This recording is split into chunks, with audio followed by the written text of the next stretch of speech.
Oke guys, gue dengan Rico Bowo di sini ya. Kali ini gue mau ngasih tentang gimana cara sembuh dari GERD dan anxiety ya, dengan melalui cara 4P atau 3P yang biasa kamu kenal. Langkah pertama adalah gue mau ngasih tau info biar kamu tahu anxiety itu apa, psikosomatis itu apa, dan dyspepsia atau yang kamu bilang GERD itu apa. Oke, stay with me.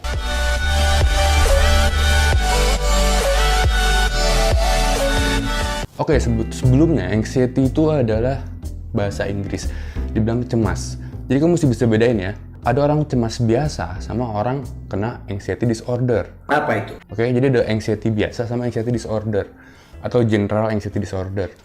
Kalau cemas biasa itu bukan gangguan jiwa ya, jadi itu biasa, itu semua orang pernah ngerasain. Apa itu? Dan ada anxiety disorder, yaitu udah mulai gangguan jiwa, jadi dimana dia merasa cemas berturut-turut selama 3 minggu atau 4 minggu.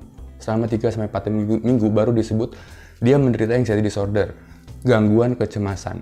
Bukan cemas biasa. Cemas biasa tuh kayak mau nembak cewek, kayak pengen ujian tuh cemas biasa guys. Oke, ini udah gangguan. Jadi bedain ya, itu bedain di situ. Setelah gitu ada panic attack. Panic attack itu adalah dimana tingkat paling tinggi dari anxiety disorder. Jadi anxiety disordernya udah muncrat gitu ya. Apa itu? Akhirnya dia panik. Oke, di situ. Terus udah gitu banyak orang sekarang yang ngomong, oh kalau GERD lo pasti anxiety. Enggak juga. Oke, di sini saya mau jelasin, ada orang yang kena GERD doang, ada orang yang kena anxiety doang. Oke, ada orang yang kena kayak gitu. Jadi nggak semuanya harus sama. Nggak ada harus, oh lo kalau udah kena GERD pasti anxiety. Enggak juga. Ada yang kena satu doang. Oke, yang saya banyak lihat sekarang ya, sebetulnya udah dari 4 tahun yang lalu saya lihat. Cuman makin sini makin banyak, dimana asal muasalnya dia kena GERD dulu, atau dia kena dyspepsia dulu. Ya, dyspepsia tuh gangguan lambung ya. Jadi GERD tuh termasuk dyspepsia juga guys. Jadi gue sebutnya dyspepsia aja, bukan GERD. Dan mulai sekarang kalau gue bilang anxiety di video ini, yang gue maksud adalah general anxiety disorder ya. Jadi gangguan kejiwaan, bukan anxiety biasa, oke? Bagus. Oke, awalnya banyak orang yang kena GERD dulu, habis itu dia baru kena anxiety-nya. Kenapa? Karena orang yang GERD, orang yang dyspepsia, atau kalau lambungnya kumat, atau kalau gue sebutnya serangan lambung lah ya, biar lo tahu itu maksudnya itu lambungnya lagi kumat gitu ya. Tapi bahasa gue serangan lambung. Kalau di dokter nggak ada bahasa itu guys. Oke, pertama dia kena serangan lambung, ini yang dirasain. Oke, ini bener-bener perutnya kayak mau meledak gitu, sesak napas bukan apa ya, kayak dia mau napas dapetnya dikit. Gue pernah buat di video kayak gini. Nah, rasanya kayak gini guys. Ini rasanya kayak gini. Jadi kalau kamu ngap-ngapan tuh rasanya kayak gini. Perut kembung tuh ini. Jadi kamu kayak bawa tas ransel cuma di depan. Jadi kalau kamu napas nih, kumat guys. Itu yang ngebikin kalian jadi takut. Ya, jadi rasanya kayak gini kalau kembung guys. Kalau pakai tas di depan. Nah, ini ngebuat dia napasnya susah. Udah gitu keringet dingin. Udah gitu kayak kelingan kayak di kapal. Nah, itu yang ngebuat dia takut. Ya. Nah, jika seseorang punya dyspepsia, tapi dia nggak punya sifat anxiety atau pola pikir anxiety, dia nggak akan kena ke anxiety. Oke? Tapi kalau seseorang punya pola pikir anxiety, punya sifat anxiety, dia akan kena anxiety. Oke? Dan banyak orang yang akhirnya dari GERD, karena dia punya sifat dan pola pikir anxiety, dia akhirnya kena juga anxiety disorder. Biasanya gejala yang muncul adalah dia takut mati, dia takut kena penyakit berat, dia takut masa depannya nggak jelas gitu. Karena hidupnya mulai terganggu sama adanya gangguan kecemasan ini. Nah, orang yang menderita anxiety, dia punya kayak gini guys. Ini gejalanya, ya takut mati, takut kenapa-kenapa, ada perasaan nggak enak, tiba-tiba rasa gundah gulana, tiba-tiba linglung, kayak gitu ya.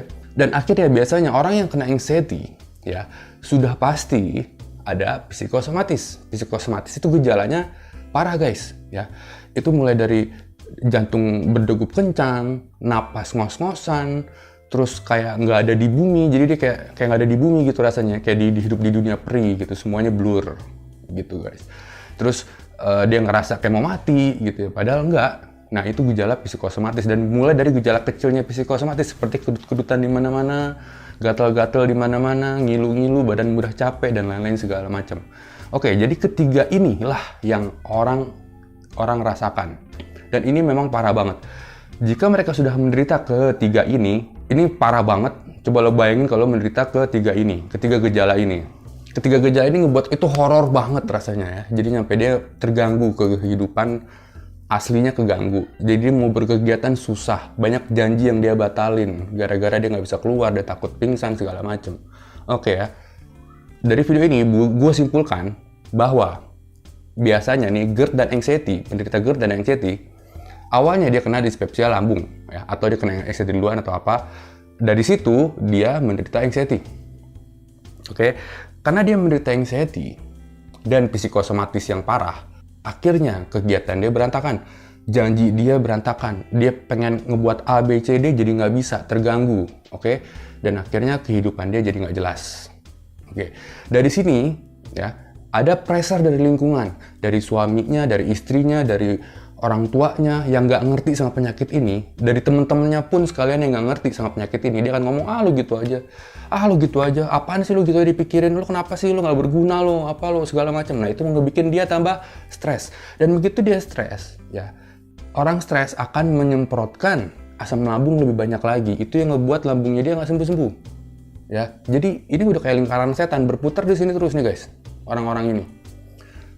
Dan lambungnya makin parah, dia udah sampai berbulan-bulan ke dokter nggak sembuh-sembuh, dikasih obat yang sama, tiap ke dokter dikasih obat yang sama terus nggak sembuh-sembuh, ya kan? Gue juga gitu. Aku juga gitu. Gak apa sih sebenarnya, cuma jangan sering-sering aja sih. Nah, akhirnya mereka anxiety, dan kita muter-muter gini terus. Dan beberapa dari mereka udah ke psikiater mungkin, udah minum obat psikiater. Oke, anxiety-nya hilang, ya, walaupun belum sembuh, tapi obat tersebut bisa menghilangkan psikosomatis dan anxiety-nya. Tapi hidupnya tetap berantakan, lambungnya tetap kena. Sekalinya dia berhenti obat, kena lagi. Jadi tetap di putaran yang sama. Aku juga gitu. Nah, di video ini gue akan ngasih tahu kamu cara gue untuk menyembuhkan penyakit ini. Ya, ini baru part pertama. Ini apa ya, gue rencana ngebikin hanya mungkin 7 part video dari 4P ini ya. Jadi seri kecil lah, nggak kayak step by step. Hai sahabat Karang, sekarang aku lagi bermain di pantai Holiday. Cara yang gue gunain ini adalah cara yang normal, guys ya. Cara yang normal yang kamu bisa ajak dokter kamu, psikiater kamu nonton video ini, dan mereka nggak akan bilang ini mengganggu mereka, oke?